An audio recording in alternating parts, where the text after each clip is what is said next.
Hey guys, I'm Jeremy. I'm here in Denver, Colorado. About 30 minutes away is Frederick, Colorado, which is where the infamous Chris Watts case happened. And in this case, this guy had not only killed his wife, but his 2 daughters and his unborn son. So definitely an insane story. And so I'll go into the background of the case and visit a couple locations up there that are related to the crime scene. And then I'll give you some thoughts on this case. Originally, I wasn't too interested. I mean, I think a familicide case like this is absolutely disgusting. And I didn't think it'd be that interesting. But it is, because Chris is so unassuming. You know, generally these kinds of cases, the guy has a history of domestic abuse or crime or things like that. And in this case, he's just like the nice guy next door. He's quiet, he's shy, a great dad, and seems like a great partner. They're on Facebook all the time, showing all these videos of how great everything is. But of course, behind the scenes, the reality is much different. And so to go in their background a little bit, they're both from North Carolina. Chris is from Spring Lake, just next to Fayetteville, which is actually where I lived when I was in the Army. And I'll tell you, if I could list the top 10 places not to live in America, Fayetteville would probably be one of them.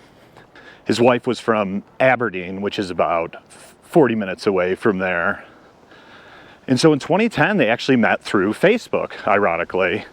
He had friend requested her. I think they had some mutual friends. And she was actually at a low point in her life because she was just diagnosed with lupus. And so she was going through several different health issues, and I assume he was somewhat desperate because he was really chasing her hard and she wasn't interested. On their first date, she even mentioned how she had a migraine and was tired. And he said, "You can take a nap on my lap." And she passed out for like 3 hours. And he even mentioned how he had to take a leak, but waited 3 hours. So that's kind of weird. And then he even went with her when she went to get a coloscopy, which is also kind of a weird date. And so he kept pursuing her, and she wasn't super interested, but eventually things worked out, and a couple years later they got married in Charlotte. And then the next year they moved out to Colorado, and they had their first daughter, Bella. A year and a half later they had their other daughter, Celeste. And that's right around the time they declared bankruptcy. So obviously they weren't really good at managing their money, which in all fairness I think happens to most young people because it's not an easy task. And so eventually she makes a little bit more money. She ends up getting into like multi-level marketing through this company Thrive. They're selling like health and wellness things and stuff kind of like those like energy drinks you can get, which are just like caffeine basically and other things. So of course, as you might know, if people are into marketing, you got to be online all the time, a lot of social media. So she's just posting everything in her life, including her husband, who's actually getting in quite good shape through these products she's selling. And also a big part of multi-level marketing is that you're not just selling those products, you're actually more selling the idea of having other people sell those products. So on the surface, everything in general is looking pretty good. She's selling all these products and trying to get people into this marketing scheme, basically. And he's doing well in the oil industry. She's really outgoing and loves to be social, and he's pretty much the opposite. And as we all know, although it might seem like your life's great on your Facebook posts and he's hanging out with the kids and everything looks great, things under the surface might not be great. And so the summer of 2018 is where everything starts to fall apart. On June 11th, he's coming into the house, and she actually has it on Facebook Live, of course, because everything in their life is on Facebook. And she tells him that she's pregnant. And so you can see his reaction here. I'll let you kind of decide what you think.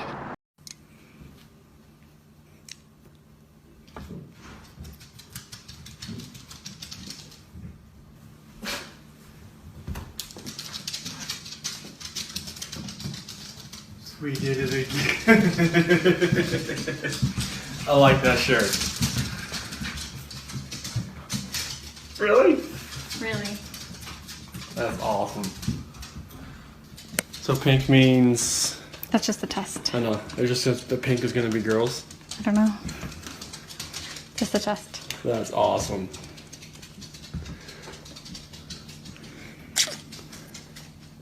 Guess when you want to, it happens. And so, of course, he knows he's on camera, so he's kind of acting excited. But this is a big cause of contention between them two. He definitely didn't want to have another kid. And I don't blame him. Obviously, having another kid financially isn't great.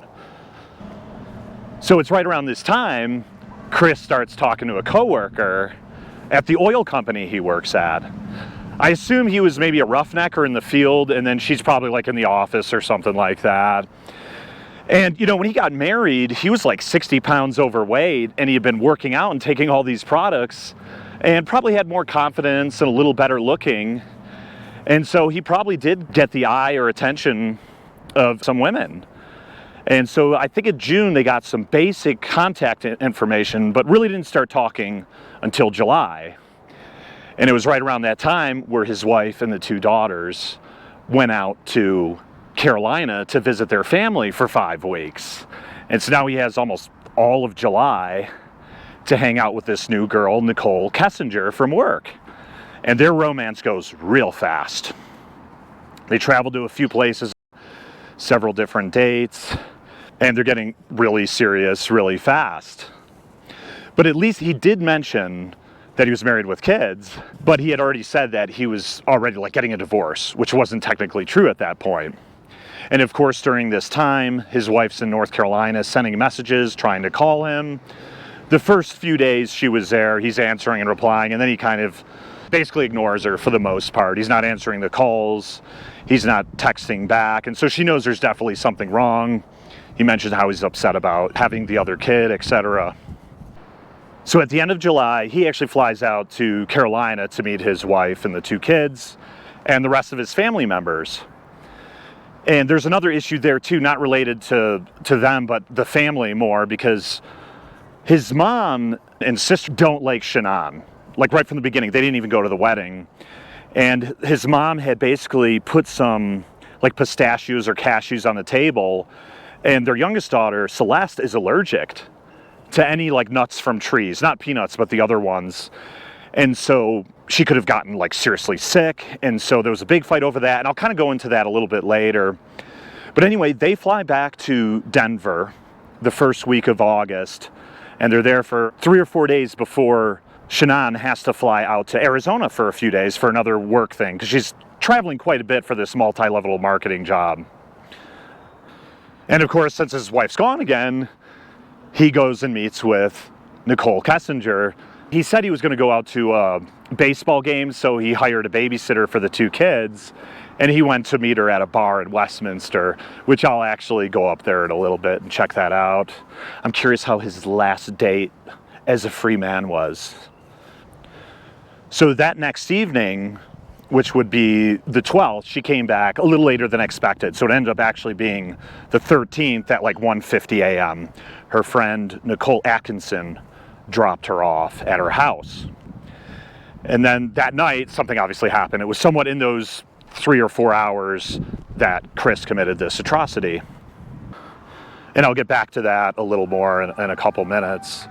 And so he says he's going to work, and then her friend Nicole, who had just dropped her off, had been, texting her in the morning and didn't notice any social media, which is weird because she's always on social media. And she didn't see anything. And so she's calling and texting, and she can't get through. And then she even noticed that she missed a doctor's appointment. So she went down to her house to kind of check out things. And it might not be weird if she wasn't there, but her car was there. So she's like ringing the doorbell. She doesn't see her or the kids. So it's like, what's going on here, huh? And so she calls Chris, and she's like, what's going on with Shannan? And he says she's on like a play date or something like that. And she went out with the kids to meet up with another group of kids. And she's still quite suspicious because she's like, well, she'd always be texting me. She's always on her phone. And she even called the police. The police had come over. And they can't like just enter, right? They need a reason. And so they're asking Chris for like the door garage number. He said it's broken, but he said he was coming home soon. So they wait for him to get home. And her friend Nicole and the police go inside and start to search everything. And in general, there's not anything like too strange on the surface. But they go upstairs and they see that the bedding on his bed is gone. And then I think the daughter's covers for their mattresses were also gone. So that's like pretty weird. And then all of her personal things are there, except for her phone. They didn't know where that was. And that girl, Nicole, was kind of like searching around the house and found the phone like in the cushion seat. And so that's really odd. Like, what woman with 2 kids is going to leave her home without the phone, without like any of her personal things, basically.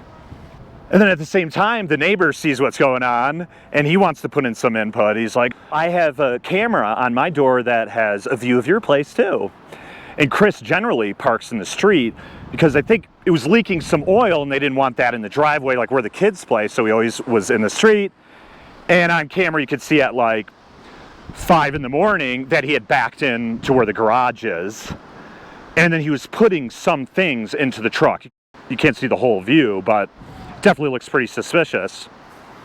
And so I don't think much happened that day. The next day is when like the news cameras come out and he starts talking to the different news networks, and I'll play a clip of that real quick.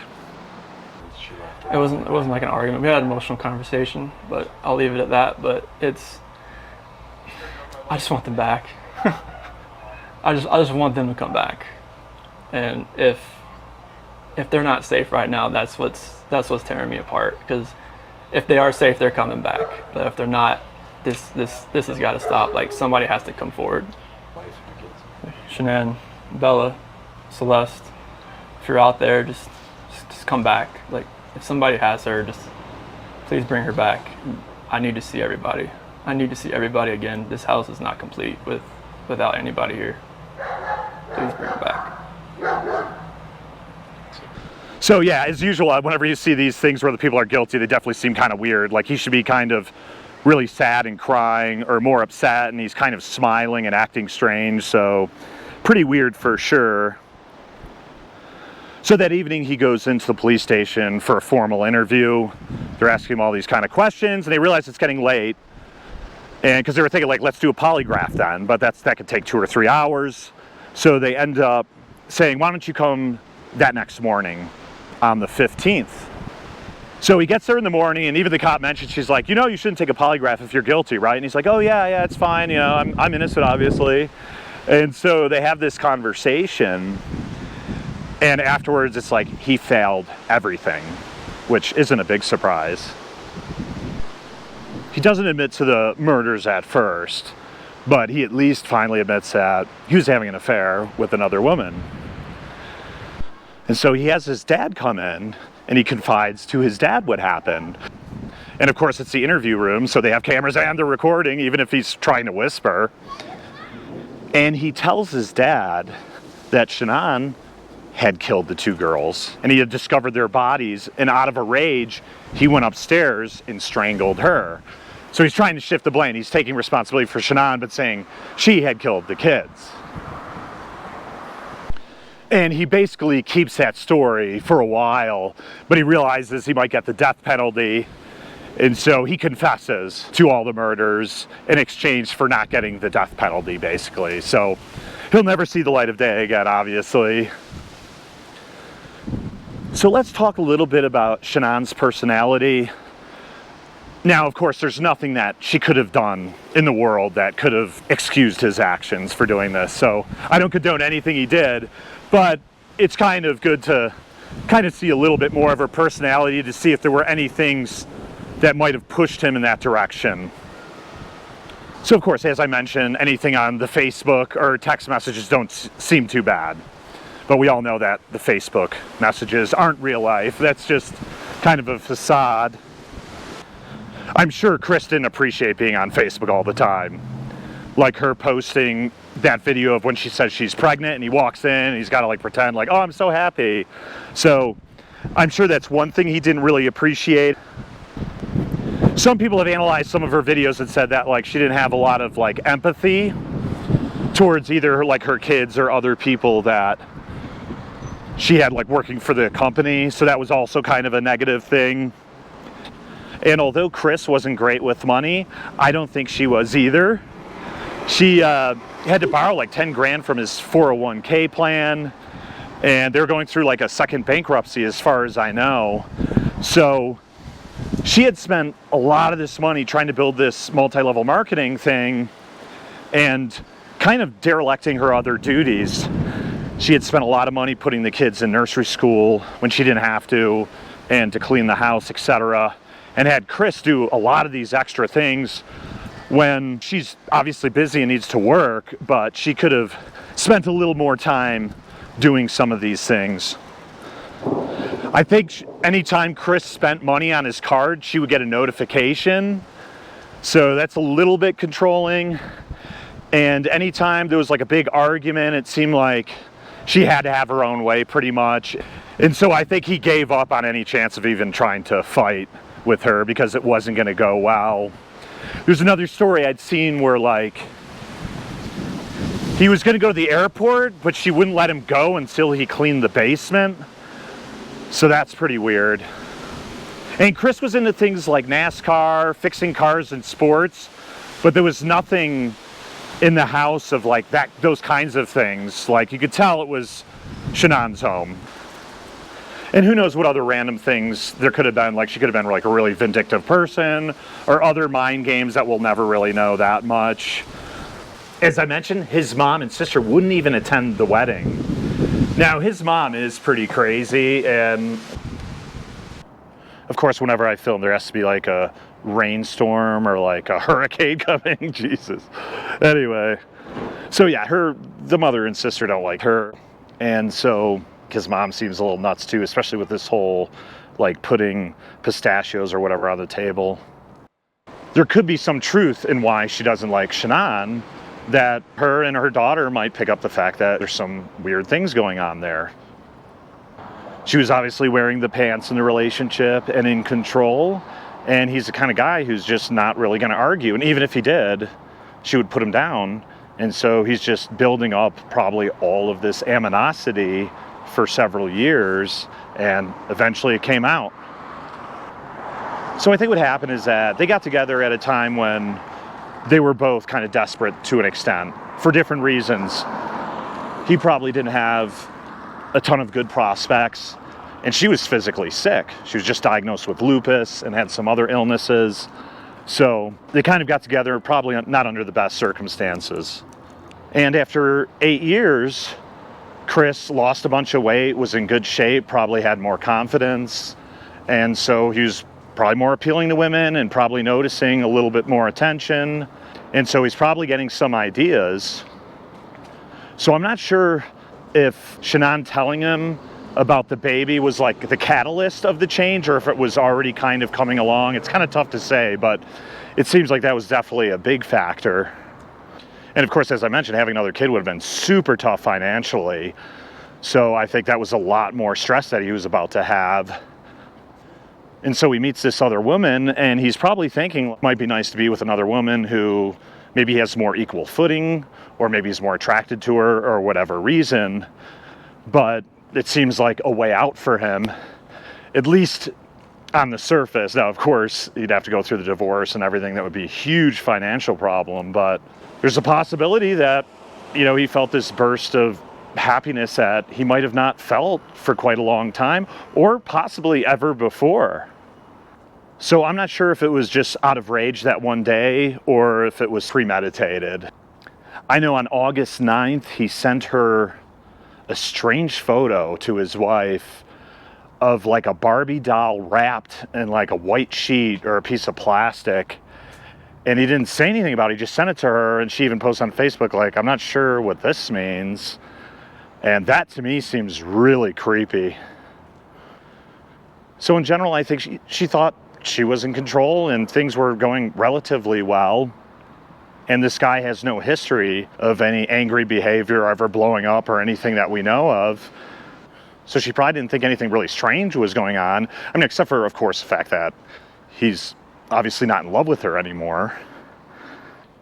And it's too bad he didn't consider like any of the marriage counseling or anything, but I'm not too surprised about that either, because people who have been dealing with someone who's not compromising for years, I think you just get to a point where you're like, even if I try to make up with you today, like you're going to slip back into the same person you were. So I think he just got to the end of that line, and there was just no turning back at that point. And maybe deep down he knew it was going to work with Kessinger too, with the financial situation. So maybe it was just a way of ending everything. And I don't know, it's just really bizarre. I don't know what he could have thought, like that he would have gotten away with getting rid of his family and just ride off into the sunset with this other woman. So absolutely nuts. So anyway, I'll cruise up towards Frederick area. I'll kind of just drive by his house and then cruise over to where he had his last date. And then I'll also talk about how horrific those murders were, because it was just absolutely insane. And I would even go out to the area where he buried them in those like oil drums and stuff, but I think that's all closed with fences and you can't really get near there anyway, and it's quite a ways out, so not really worth it.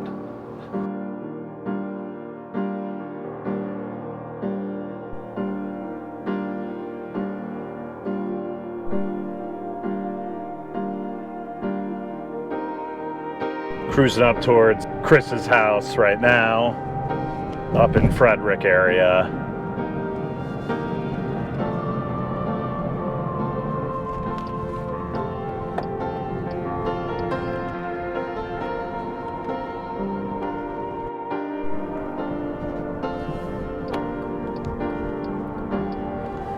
Sit right here.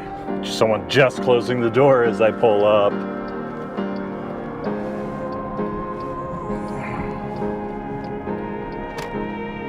Yeah, and there's his neighbors next door who luckily had that camera to show what he was doing. It's crazy, he basically strangled his wife, and his 2 kids were actually still alive when he got them into the truck, and they're like, what's going on with mommy? And then he brought them 45 minutes away to where he worked on that oil field, and then he strangled the youngest one, Cece, and then he went back and got Bella, who was screaming, no daddy, of course, and God, man, insane. And then the crazy thing too is that to get them in the oil drum, it was only like 8 inches, which is like, my hand's about 8 inches or so. How could you even fit a kid in there? I mean, it would be even hard to put like a cat or something, or even an infant in something that's only 8 inches wide. And he put him out there, and he left his wife in a shallow grave. Just insane. So I'll head out now to the Lazy Dog about, I don't know, 15 minutes from here or so.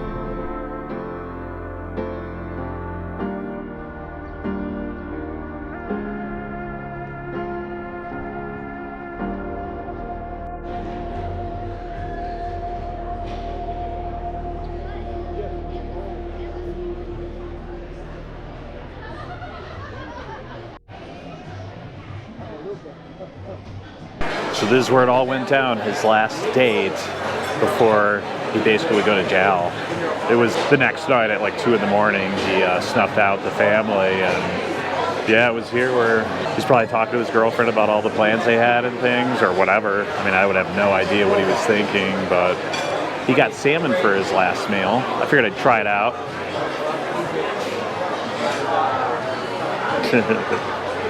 I guess that's probably a pretty good choice, considering like you probably don't get a lot of salmon in jail, so I give him some credit there for sure.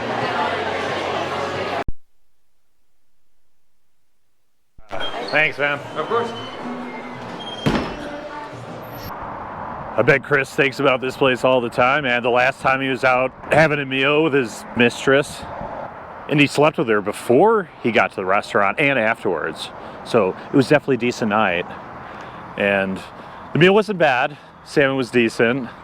It's funny too, because the bill is $60, and his bill back then was like $60 in 2018. So inflation kind of sucks, huh?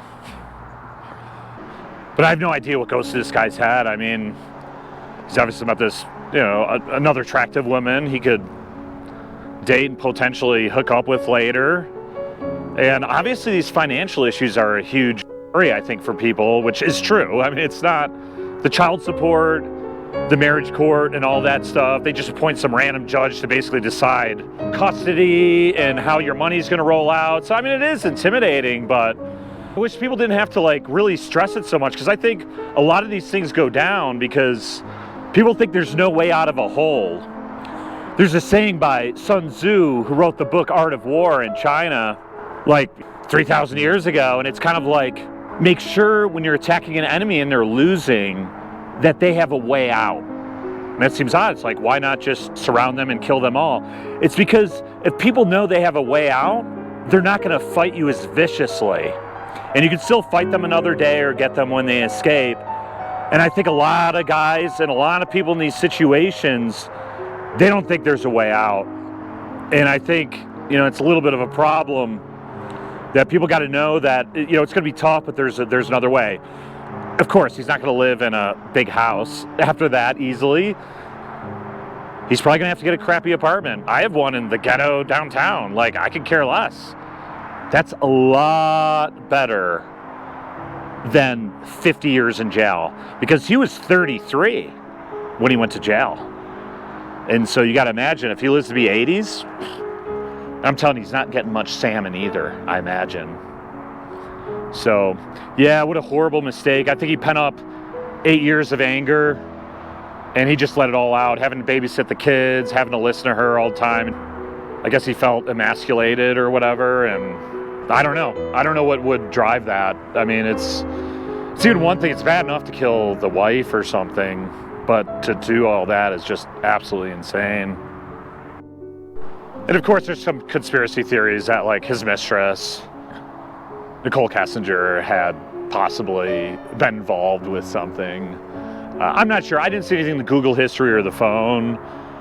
I'm sure they were just more talking about how to move on with the divorce. But, I mean, there could have been something there. But yeah, last night at the Lazy Dog, going out, having a good time, eating some good food, hanging out with your friends and your, you know, new girlfriend or whatever, and that was it. And I just can't imagine every day thinking about your dead kids and your dead wife. So anyway, guys, I hope you enjoyed the video. I'll have more content on true crime, especially in Colorado. And I'll head up to New York and some other places and do some other cases and some other travel stuff. So like and subscribe if you enjoyed. And I'll see you guys next time.